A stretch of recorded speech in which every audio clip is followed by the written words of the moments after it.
What is up, ladder climbers? Antoine Wade here from Elevate to the Unknown and NextGenHeights.com. And it is Tuesday, October the 21st at 7 a.m. Central. And we are live on the Daily Climb. Guess what, guys? Marcus called me last night at about 8 p.m. after he had his Bank of America call on yesterday. I thought it was going to be on Tuesday, which was today, and he would update me after his call. But he actually updated me on yesterday because his call was on Monday. My days are just all over the place. But I asked him how it went. How'd it go to Marcus? And he said, Antoine, they want me back. Interview 2, hiring manager next week.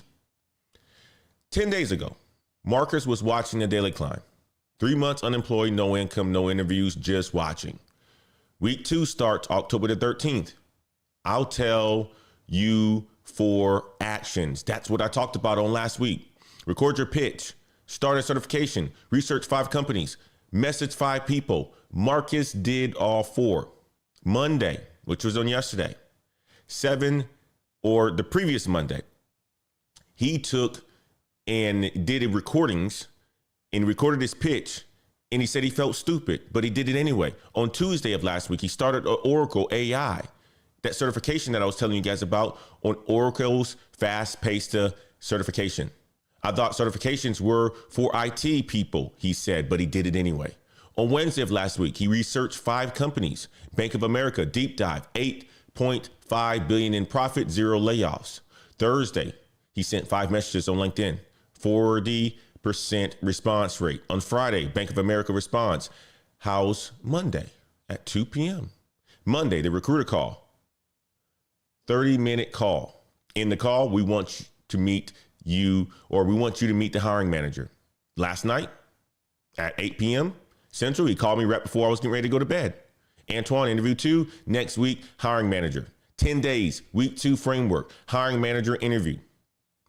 While Marcus is advancing, Salesforce CEO, Mark Benioff, he admits that he replaced 4,000 customer support workers with AI.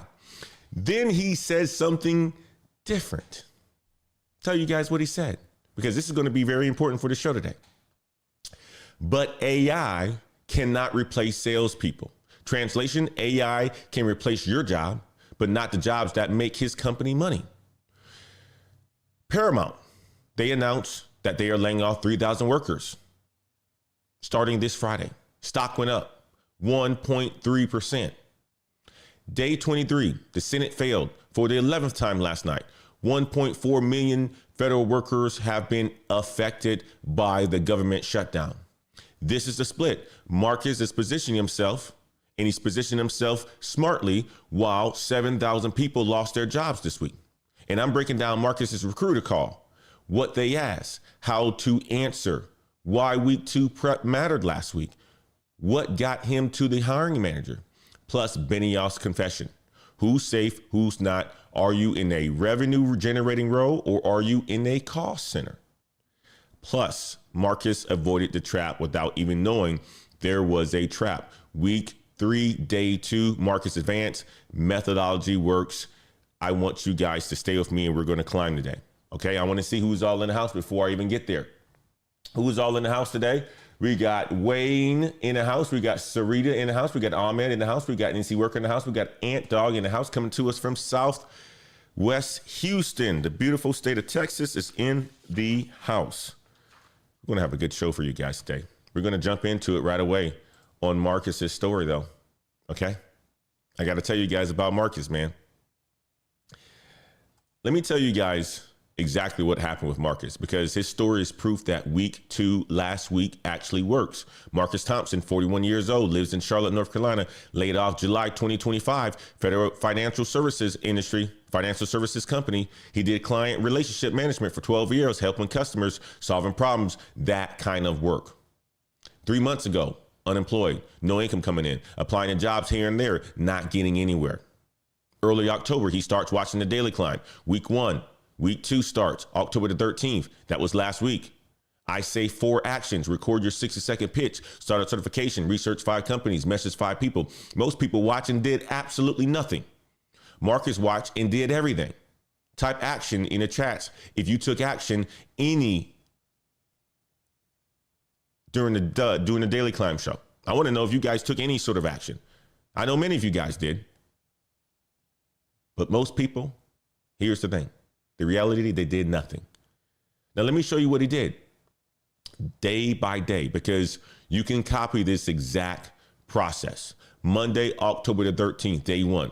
He recorded his pitch, a 60-second pitch. Marcus grabs his phone, opens his voice memos, hits record. Take one, too stiff.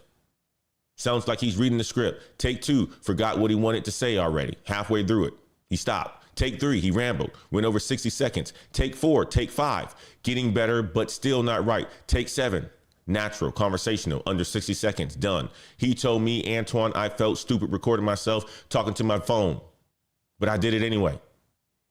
7 takes, that's the work. That's what he did. On Tuesday, October the 14th, day two, he start your certification. That was what we talked about. Oracle AI Foundations, completely free, ends October the 31st. Marcus said, I thought certifications were for IT people. I'm not technical, but it's free. I have time, so I started. Module 1, Tuesday night, 1 hour, introduction to AI. A whole bunch of videos, quizzes, hands-on stuff. By Friday, Module 2 in progress, machine learning basics. He overcame the voice in his head saying, this isn't for me, and just started. Wednesday, October the 15th, day 3. He researched 5 companies. Marcus made a list, Charlotte area companies, big employers, Fortune 500 employers, finance, tech, industry. Then he went deep on 5 of them. Bank of America was one of them. Here's what he found out about Bank of America. October the 15th, 6 days before his call, Bank of America announces Q3 earnings, $8.5 billion in profit, up 23% from last year. Profit crushed it. Here's a news article. Up 23% from last year. September 2025, Bank of America announces that they're hiring 10,000 military veterans for over 5 years, 8,000 community college grads, 700 new financial data centers. Here's another news article. They're not cutting, they are expanding. Their AI philosophy, quote from their website, balancing automation with personal touch. Marcus wrote all of this down. Took him 3 hours Wednesday night, but he knew more about Bank of America than 90% of people applying to it. Type research if you see why this matters. Type it in the chat. Thursday, October the 16th, day 4. Message 5 people. Marcus went on LinkedIn. He found someone at Bank of America, someone in customer service, someone who posted about AI recently. He wrote a 62-word message, not generic, personalized. Saw your post about AI and customer service. The point about balancing automation with personal touch really resonated. I'm researching financial services companies in Charlotte. Would you be open to a 15-minute call to share your experience? He sent it Thursday, 9 a.m., Thursday evening, 6 p.m. response. Happy to chat. How's Monday at 2 p.m.?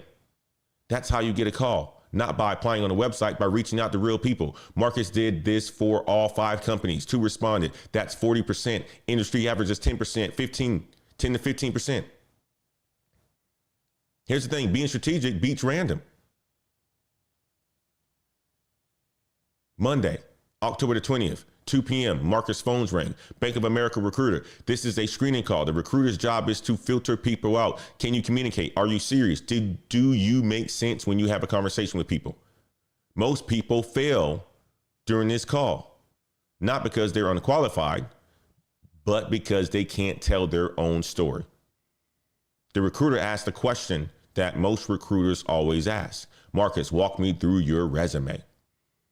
And he had to have it buttoned up.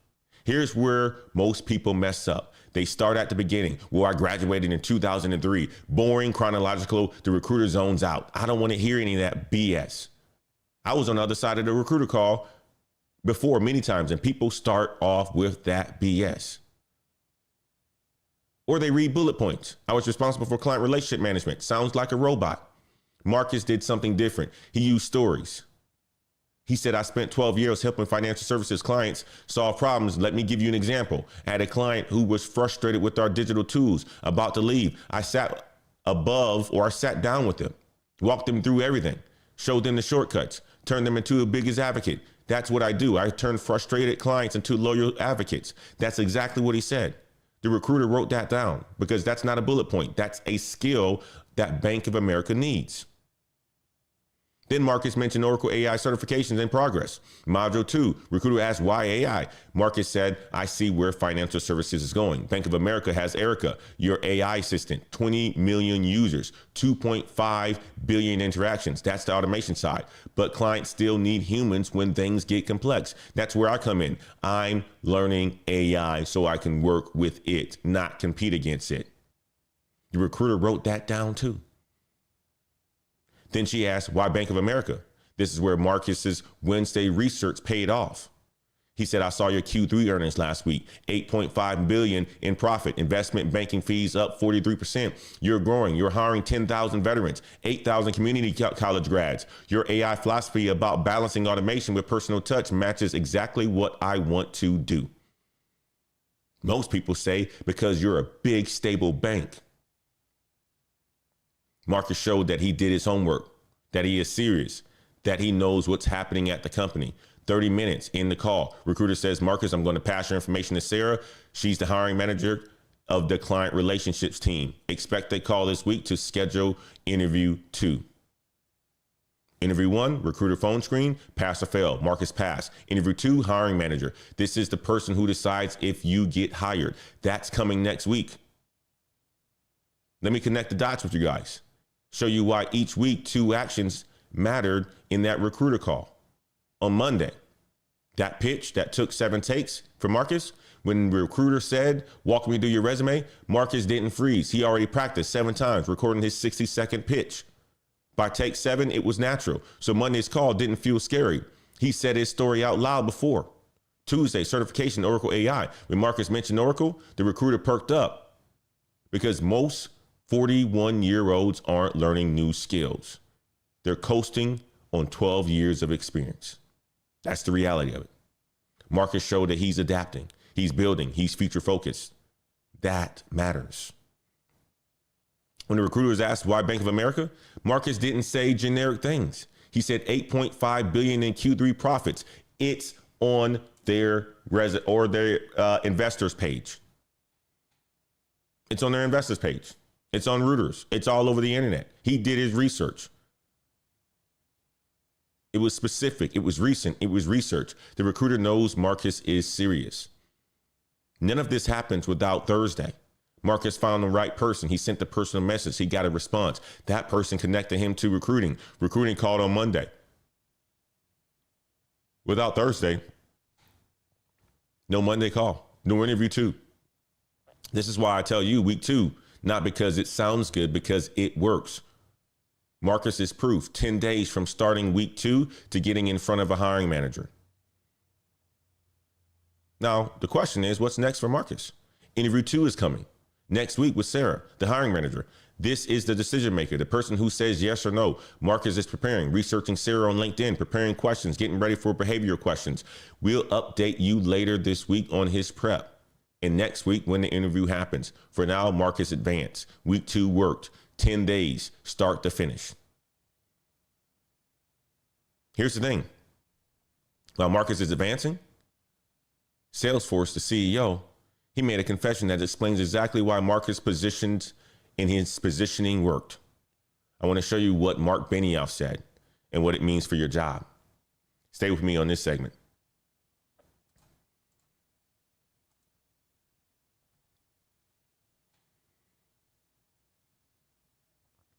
Salesforce CEO, Mark Benioff, this morning, October the 21st, he made a statement that every worker in America needs to hear. Benioff admitted that his company replaced 4,000 customer support workers with AI agents, not reduced headcount, not streamlined, replaced. This was all over the big news. This is all over the news about a month ago. 4,000 human beings, software does their job now. Then he said something else. And he said something else in the article that I'm sharing with you all. He says, AI cannot replace salespeople. You need that human touch, that relationship building. AI can assist, but it can't close deals. Now, before you think, well, that makes sense, Antoine. Let me ask you something. Why can AI replace the people helping customers, but not the people selling the customers? And I want you guys to give me your answer in the chat because I'm going to be reading them. I see you in the chat, CBC Boxing. Do you know any interview tools or tools to improve your interviewing skills? You can use AI tools to improve your interview skills. They'll give you the answers. All you got to do is prompt it. There's tons of them. If you join the Patreon, all that information is actually in there. It's actually in our Discord. Good to see you, Morris Lee. Good to see you, NC Worker. Antdog says, I'm 60% through my Oracle AI cert. I'm in grind mode, guys. I love it, Antdog. Good job, my man. But let me know, why can AI replace people helping customers, but not the people selling the customers? I want to know your answers. Leave them in the chat. Type Y. Customer support workers, they help people, answer questions, they solve problems. That's complex work. It requires understanding. It requires communication. It requires empathy. But if AI can do that, why can't AI do sales? Let me know what you guys think. I'm waiting on your answer. NT Worker says salespeople give real life, real time sales.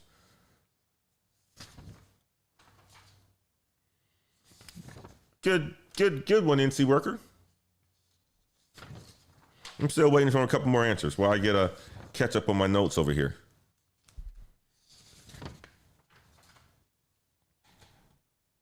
My man David says AI cannot address the customer objections.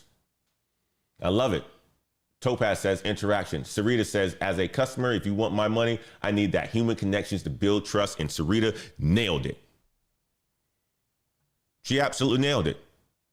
Salespeople make the company money, commissions, revenue, growth, income side of things. Customer support costs the company money, salaries, benefits, training, expense side of the ledger. Let me repeat that. Customer support costs the company money. It costs the company salaries. It costs the company's benefits. It costs the company training. It's the expense side of the ledger. Salespeople make the company money, commission, revenue, growth inside on the income side. Benioff just told you the strategy. Automate the cost, protect the revenue. Sarita just said it. I'm not going to give you my money unless I'm talking to a human. Those are going to be the most important jobs, especially in B2B. And this isn't about what AI can do. It's about what companies want to automate. They want to eliminate costs. They don't want to eliminate revenue. If you're starting to see the game, drop revenue in the chats. This is exactly what they're doing. Which side are you on? Revenue generator? Or are you on the cost center side? That's the strategy.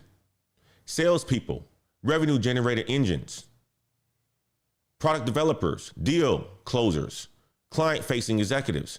Those are the revenue generators. Salespeople, revenue generating engineers, product developers, deal closers, client-facing executives. What's happening in these roles? These roles are protected, augmented with AI, made more efficient, but not eliminated. Jobs that cost money, cost centers, customer support. Salesforce just told you, 4,000 gone. Back office operations, administrative assistants, data entry, HR coordinators, basic IT support. What's happening in these roles? Replaced, automated, eliminated.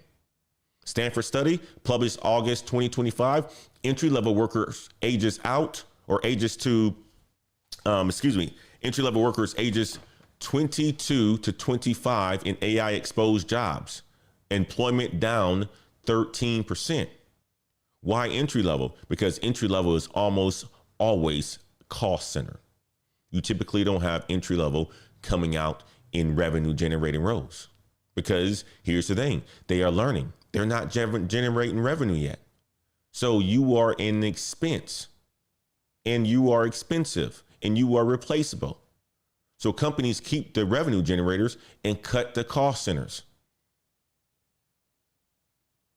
I know this is uncomfortable. I know it's uncomfortable. But it's the truth. And you know what we're going to do in this show? We're going to give you guys the truth. And I want you to ask yourself right now, does my job directly make my company money? or do I support the people who make the money? If you are in sales, if you are in product development that ships, if you are in engineering that builds revenue features, client services that retains accounts, you're probably safer. If you are in operations, support, administration, back office, coordination, general assistance, you're in Benioff's 4,000. And here's what makes Benioff's statement so revealing. He admits AI can do customer support, understanding problems, finding solutions, communicating clearly, empathy. That's complex work. If AI can do it, why can't it do sales? This is where Sarita came in. Her answer: sales generates revenue. Supports costs money. That's it. That's the calculation. Benioff says AI needs human oversight for sales. It needs human oversight. Why doesn't support need human oversight? He says relationship matters in sales. Relationships matter in sales. I'm not going to give anybody my money if I don't have a relationship with you. But don't relationships matter in customer support? The difference isn't capability. It's economics. He's protecting the jobs that help make his company money, and he's eliminating the jobs that cost his company money. And every CEO is making the same calculation. Benioff just said it out loud. If you guys are understanding what I'm putting down right now, type economics in the chat. It's the truth. Now let me connect this back to Marcus, because Marcus didn't know Benioff was going to say this when he said it, but Marcus positioned himself perfectly anyway.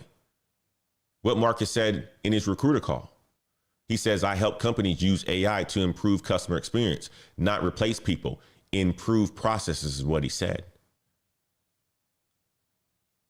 What Bank of America does? Well, balancing automation with personal touch.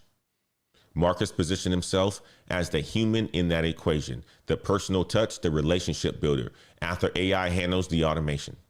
He's not a call center. He's a revenue protector, client retention, turning frustrated customers into loyal advocates. That makes money by preventing churn. Marcus chose Bank of America because they're profitable. $8.5 billion in Q3. They're not cutting like Salesforce, not firing like Paramount. He learned AI skills. Oracle certification shows that he can work with AI, not compete against it. He positioned himself as a revenue generator. Customer experience equals retention equals revenue. That's why he advanced. That's why he's getting to a hiring manager. That's why he's going to the interview 2 next week. He understood the game without knowing there was a game. Benioff replaced 4,000 call centers. Marcus positioned as a revenue generator. He positioned himself that way. But they're not alone. I want to show you guys what else happened this week and why the split just got wider. Stay with me on this segment.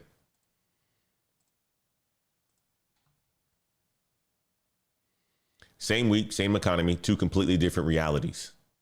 Customer support workers replaced by AI agents. Benioff confession on October 21st, plus another 262 jobs at San Francisco headquarters, effective November the 3rd. Paramount, 3,000. Okay. Announced on Monday this week, starting this Friday, October the 27th, 6 days from now, 2,000 in the U.S., part of $2 billion in cost cuts, part of that Skydance merger. You know what happened to Paramount stock when they announced these 3,000 layoffs? The stock went up 1.3%. Wall Street rewards cutting workers. We've seen that last week. We've seen it when Nestle did the 16,000. They announced it. Stock went up almost 3%. Molson, Coors, 9% of the workforce, a beer company, America's division, restructuring. Check this one out. 4 o'clock, Molson Coors is cutting 9% of its U.S. workforce. That's around 400 salaried positions. Of course, the company is based right here in Golden, where 2,000 people are employed. Another 2,000 people work at the Miller plant. This is located in Milwaukee, Wisconsin. It is still unclear this afternoon how many jobs will be cut in each location. The news comes as the beer industry in the U.S. is dealing with a widespread slump. The cuts are expected to be completed by the end of this year. Not all of the jobs eliminated do involve layoffs. Hundreds involve roles already open, and others may involve voluntary severance. It's happening. Paramount, 3,000. Salesforce, another 262 jobs out of San Francisco, effective November the 3rd. Molson Coors, CVS Health, 72 workers, remote employees, lost Ohio contract, added up. Salesforce 4,000, Paramount 3,000, Molson Coors 9%, CVS 72, 7,000 jobs eliminated in 1 week. It's a lot of people. That is a lot of people. Now, there are people that's hiring, but here's the other side. The same economy, same week. $202,000 per year. That's what Meta is paying entry-level software engineers with bachelor's degrees, minimum experience required, multiple positions open as of October the 20th. This is what Meta is paying them. Cloudflare, 1,111 interns. They're hiring them for 2026. That's not a typo. It is 1,111 interns. So 11111. Shopify, 1,000 interns, engineering interns this year. Atlassian, we talked about that last week. The CEO said 5 years from now, we will have more engineers than today, not fewer. So jobs aren't disappearing, they're just moving. Traditional companies, Paramount, Molson Coors, CVS, Salesforce support roles are getting cut. AI-focused companies, Meta, Cloudflare, Shopify, Atlassian, they're hiring. Now, the question is, where is Marcus in all of this? Marcus isn't working for Meta, not a software engineer making $200,000. Marcus isn't at Salesforce, not in the 4,000 getting replaced. Marcus is at Bank of America, where that's what he's looking to get into. And that's a company that posted $8.5 billion in profit. 0 layoffs announced. 97% of workers got stock awards. Why? Bank of America sees their workers as revenue generators, client relations, relationship building. That's what keeps customers from leaving. And Marcus he's positioning himself in that category. And he's not positioning himself as a cost center. He's a revenue protector. And here's the thing, he's advancing. He's advancing in the interview process. Now, while 7,000 people lost jobs this week, Marcus got interview 2 with a hiring manager. That's not luck. That's positioning. That's following the stuff that we talk about on this show in the mornings. And setting up calls. Booking a session on Next Gen Heights. Having conversations. So let me ask you guys, which side are you on? Are you learning AI skills like Marcus, Oracle, AWS, AntDog certainly is? Are you building with technology, or are you ignoring AI? Are you hoping that it goes away? Are you competing against it? Are you positioning yourself as revenue generators? Are you positioning yourself to get in sales? Are you positioning yourself as someone who keeps customers? Are you positioning yourself to grow accounts? Are you positioning yourself to build products that people want? Or are you a cost center?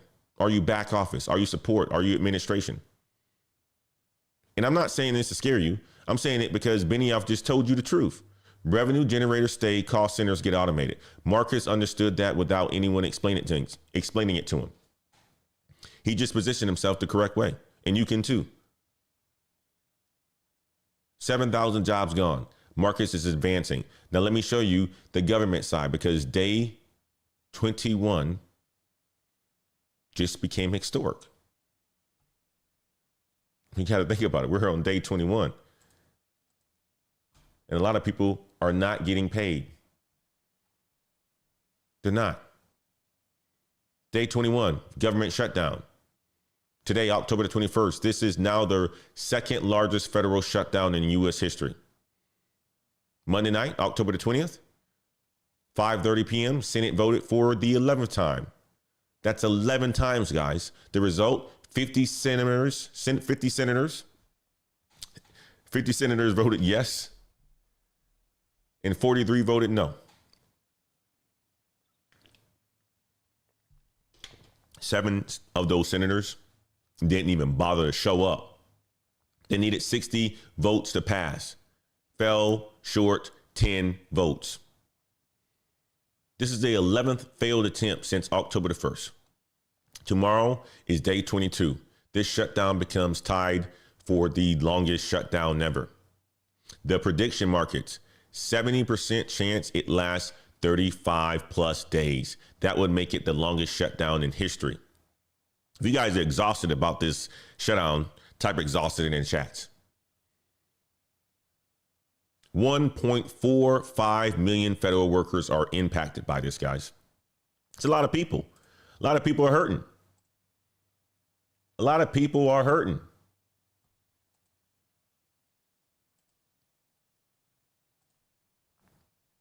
Man, let's go to the news. I want you guys to hear it from the news, okay? For the 11th time, senators voted on but did not pass a resolution to bring temporary funding to the federal government. So the shutdown already has lasted nearly 3 full weeks. The House has not even convened since the shutdown, and Democrats are no closer to getting some Republicans to agree on extending Affordable Care Act subsidies that are set to expire.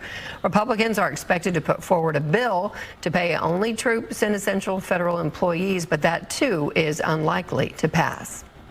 State health officials warn that if the government does not reopen in a few days, food assistance for millions of Texans could be cut off. Fox 4's Amelia Jones joins us to explain. Amelia.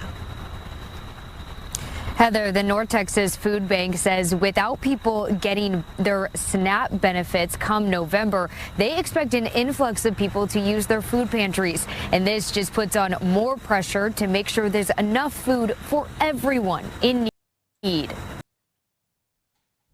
1.4 million federal workers are affected by this federal shutdown, government shutdown. 650,000 furloughs, sitting at home, no paychecks, not allowed to even work.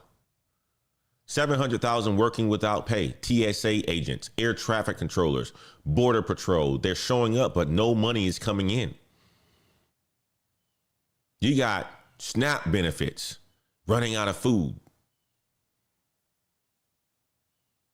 Ain't that insane? You work for the federal government. They're supposed to be taking care of the people. You're working on the behalf of the people, and you're not even able to get paid. $243 million in emergency loans already approved. Federal workers borrowing money just to pay rent and buy food. Let her continue to talk about these SNAP benefits running out. Food pantries going dry. As the government shutdown enters its 4th week, more government assistance programs are feeling the impact. On Friday, the U.S. Department of Agriculture sent a letter to state agencies, alerting them that if the government shutdown continues past October 27th, there will not be enough funds to pay November's Supplemental Nutrition Assistance Program, better known as SNAP. The program provides help for 42 million people across the country. They pay a month ahead, so the payments in October were paid in September to the states. Clarissa Clark is the government affairs officer for the North Texas Food Bank.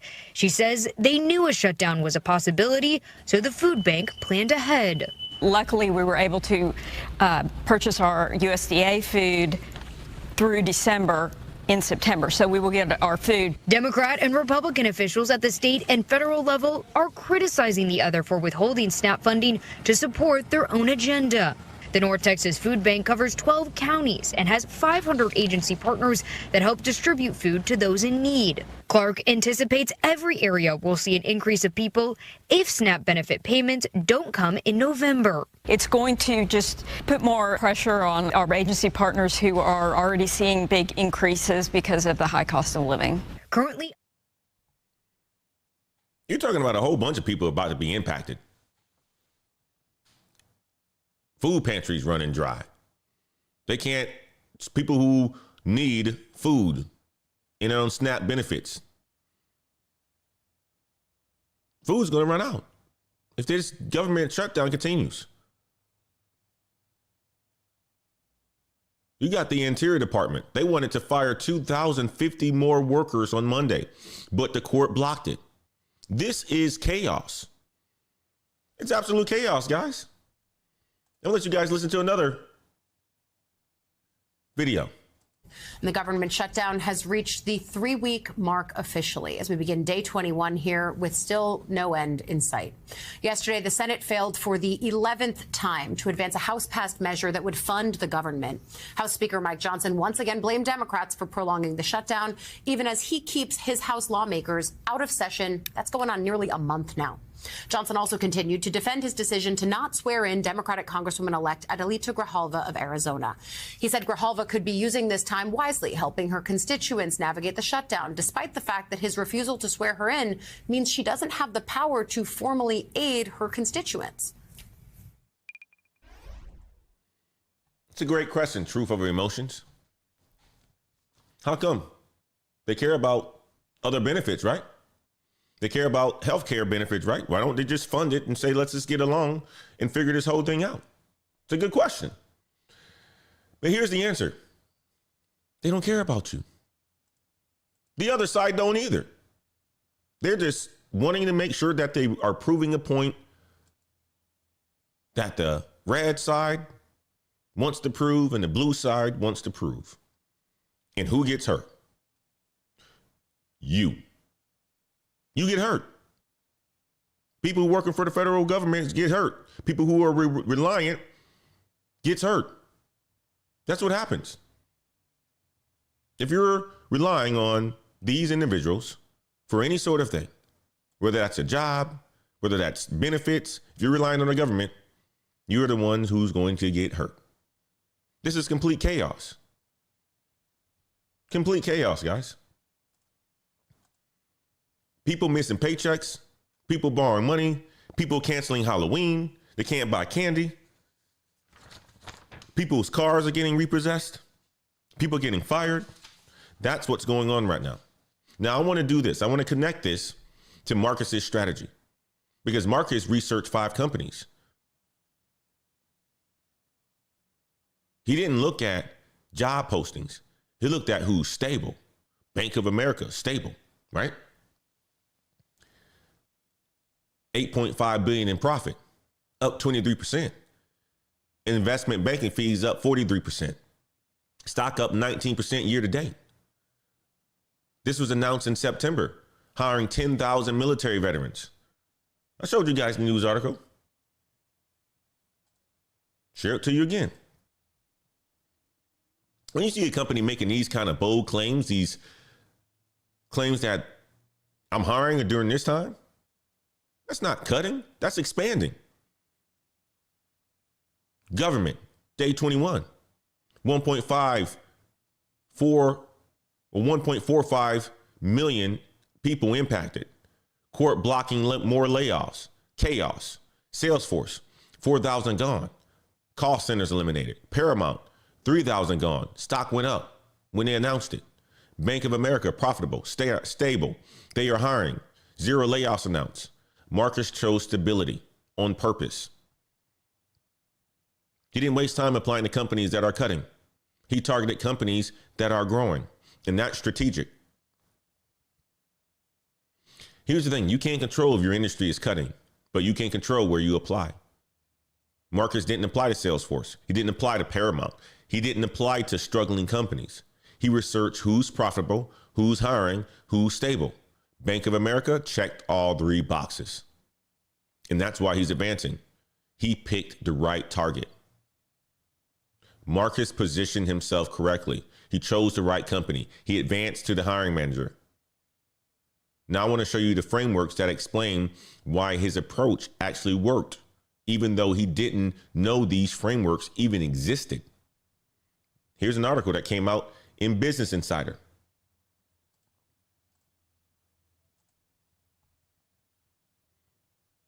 Business Insider published an article on Monday, October the 20th. Career coach Gabriella Flax from Sydney, Australia. She says the biggest mistake job seekers make is not talking about AI in interviews. She's got 3 frameworks for how to talk about AI: Amplify, Automate, and Architect. And guess what Marcus did? He used all 3 without even knowing that they existed. That's what he did. He used all 3 of them without even knowing that they existed. Ain't that something? It's like, man, Marcus, man, you something. You something, man.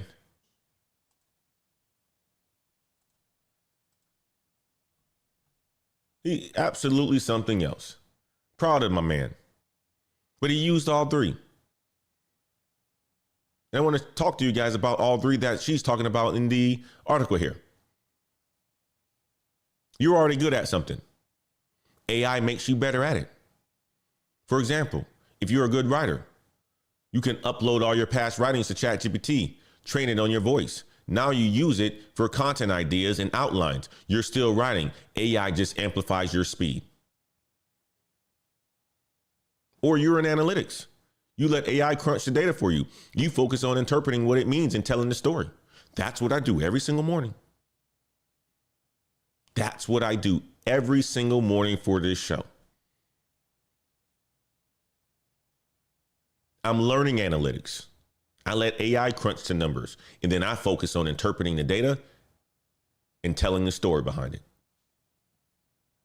In an interview, you can say, I'm already strong at copywriting. I'm already strong at data analytics. AI helps me to be even stronger by handling first drafts so that I can focus on strategic refinement. You're not replacing yourself, you're just amplifying yourself. How Marcus used Amplify without even knowing it? Marcus said in his recruiter call, I help companies use AI to improve customer experience. That is Amplify. He's good at client relations, 12 years of experience. AI amplifies that by handling routine questions. Marcus focuses on complex problems and relationship building. He positioned himself as someone whose strengths get better with AI, not replaced by it. If you guys are picking up what I'm putting down, type Amplify in the chat. Automate means use AI to offload repetitive grunt work. That's the next step. Track every task that you do for a week. Find what's repetitive. That's what you automate. If you are scheduling the same sort of meetings, if you are prioritizing tasks, if you're drafting emails, generating standard documents, that's what you need to automate. In an interview, you can say, I built a ChatGPT workflow that handles my weekly reporting, saves me 5 hours a week. I redirected that time to client-facing work that actually moves revenue.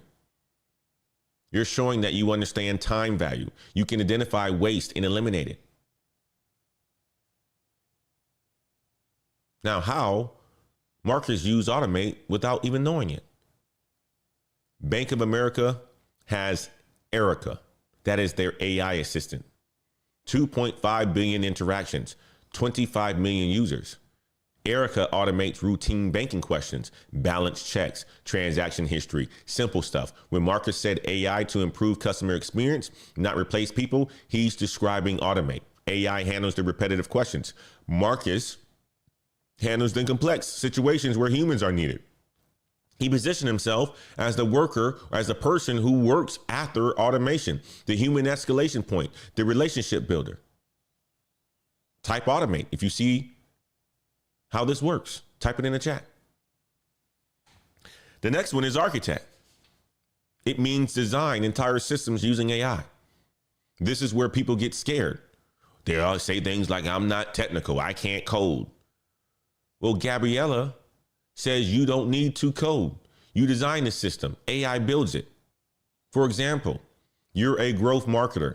Every day you manually check campaign metrics, because I do the exact same thing whenever I send out my newsletters. Matter of fact, why don't you guys go to the Next Gen Heights website and sign up for my daily newsletter. You'll get the recap of these shows so that you can take action.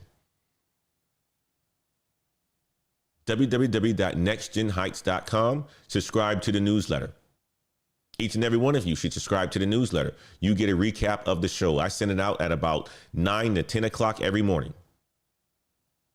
And it has the actions for today, so that if you want to remember what's going on, you will have them in your email. But I have to check my metrics every single day in Kajabi. I want to see exactly who's reading it, where I can improve it, who's not reading it, how many people are reading it compared to the sends, how many people are signing up. But you don't need to design the system, or you don't need to build a system. AI can do that. If you are a growth marketer and every day you are manually checking campaign metrics, summarize what's working, email your team. You can create a chat GPT agent, connect it to your Google Drive in Notion, and instruct it every morning at 9 a.m. to pull yesterday's campaign data, summarize what's working and what's not, send it to the team to digest the information. And you can do that via Teams, via Slack. You can do it via Zoom, whatever it is that communication system that you use, you can do that. The agent itself is your assistant that never sleeps. I got a call today with one of my good buddies who 2 years ago, I had him build me a couple agents, and those agents had went dormant because I stopped using them, but it was to automate me sending out newsletters. And this was before I even was sending out the Daily Climb newsletter. But I wanted to make sure that I was able to do recaps and put them in Kajabi to automate them. Now that's pretty close to being automated. Manually right now, but it will be automated soon. But your agent is your assistant that never sleeps. In an interview, you can say, I architected an AI system that handles our daily reporting automatically. Cut our morning stand up from 30 minutes to 5 minutes. Team gets insights before they even log on. That's all it is. Sending a report, automating the report. You're showing systems thinking. You can build the infrastructure. Now, how did Marcus use Architect without even knowing it? Well, Marcus's value proposition helped companies to use AI to improve customer experience. That's not just using AI. That's designing how AI and humans work together. Bank of America's philosophy, balancing automation with personal touch. Someone has to architect that balance. Where does AI stop? Where does humans start? How do they hand off? Who handles what? Marcus positioned himself as someone who thinks about those systems, not just a worker bee, a designer of AI and human workflows.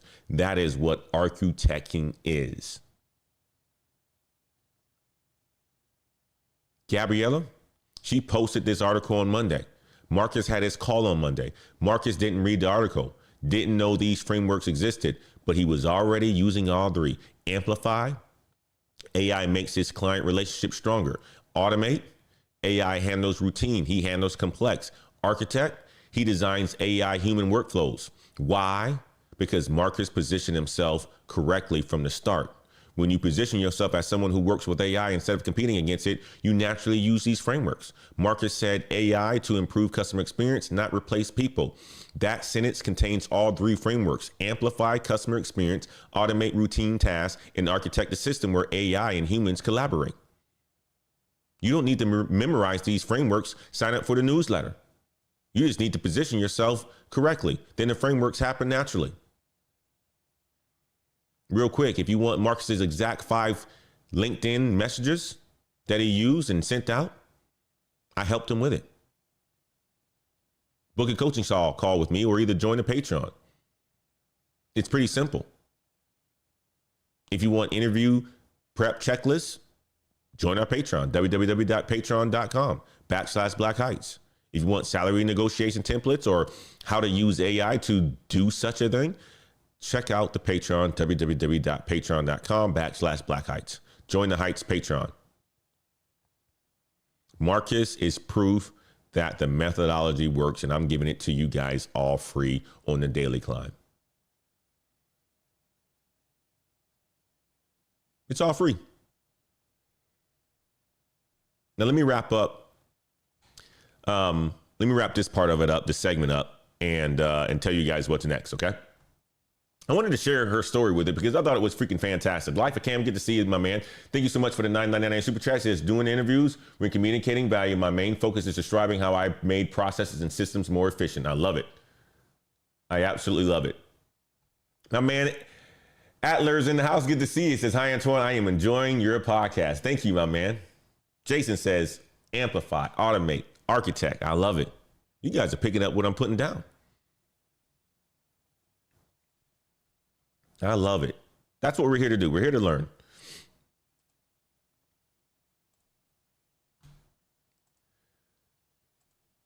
Let's get over here to the wrap up. I want to bring it home right now, okay?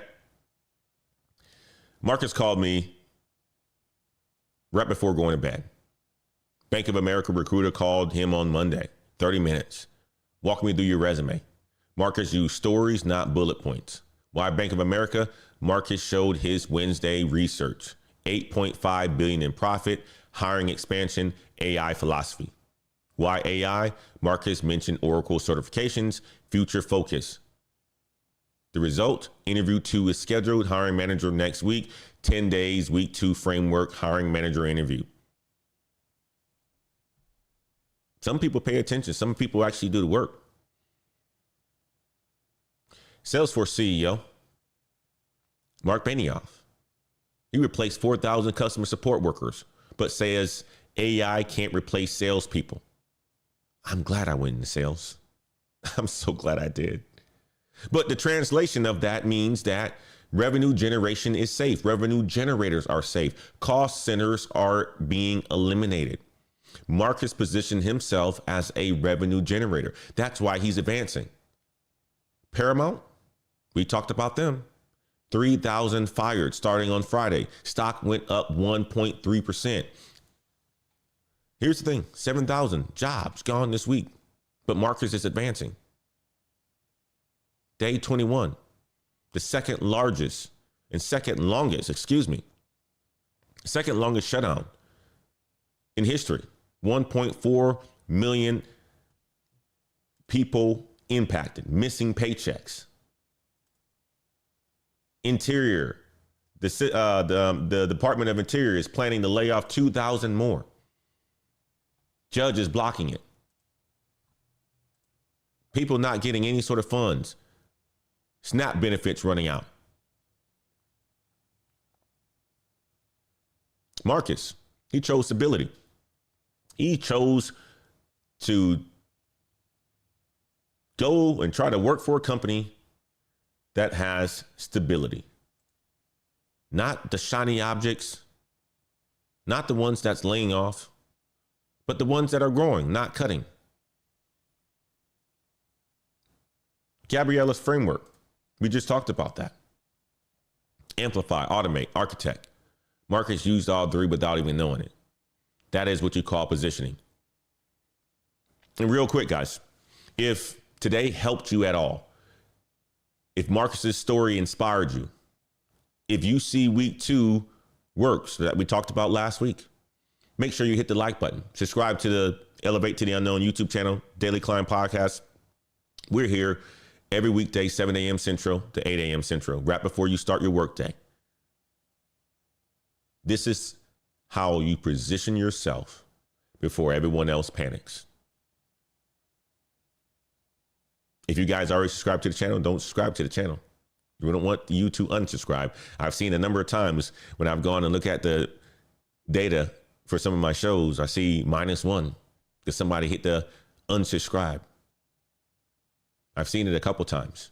Typically you have new subscribers, but I've seen the -1 every once in a while too. But we are on week 3, day 2. Day 2 is complete. Monday, we talked about building ATS keyword banks. Tuesday, we talked about how markets advance, interview frameworks.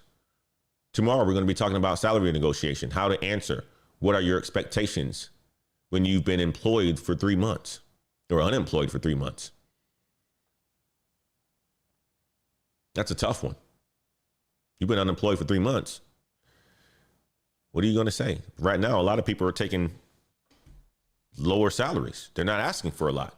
So how do you navigate that part of it? And on Thursday, we're going to talk about offer evaluation, red flags, when to walk away. Friday is going to be your assessment day. And we're going to wrap up with Oracle.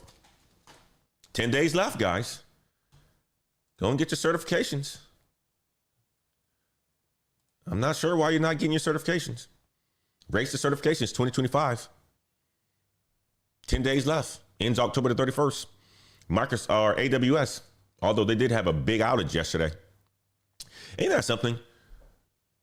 You got one of the largest companies, push of a button can impact millions.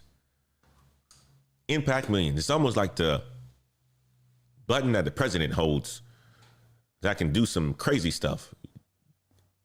Amazon has that button as well, too.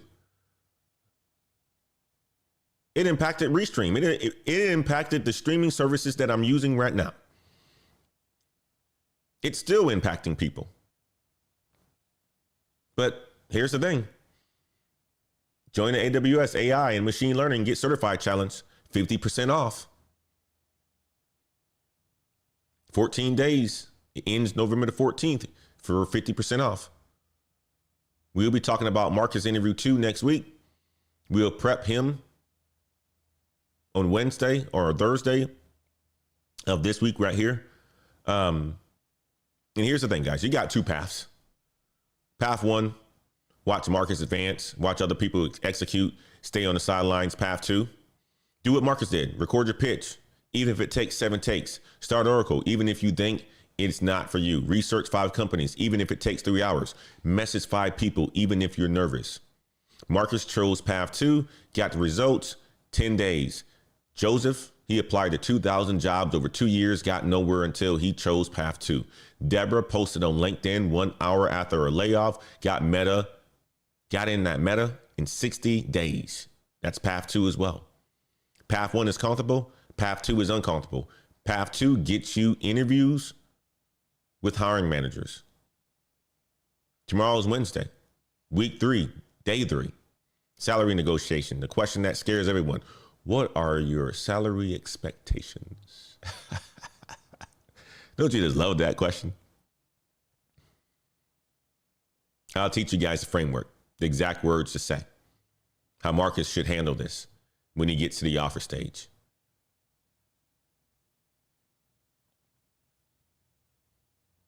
Okay. If you guys want detailed analysis on any of the stuff that I'm talking about, make sure that you sign up for the newsletter, nextgenheights.com. Not only that, become part of the Heights community, the Heights Patreon, www.patreon.com/Black Heights. Need to book a private coaching call with me, nextgenheights.com. Check out the website, book a private coaching call with me. Guys, go out there and have a fantastic day. One more time, hit the like button if you haven't done so already. Hit the subscribe button if you haven't done so already. Share this with someone who is job searching right now. Share this with someone who needs the latest and greatest information. They need to hear Marcus's story. They need to know week 2 works. Okay? Enjoy the rest of your day. This is the Daily Climb. I'm Antoine Wade from Elevate to the Unknown and nextgenheights.com. Marcus is proof. Week 2 works. Positioning matters. Revenue generators stay. Cost centers get automated. Which are you? Decide today. Make sure that you act tomorrow. Keep climbing, because the view is better when you are strategic. We will see you guys on tomorrow's show. Thank you so much for your time today, guys.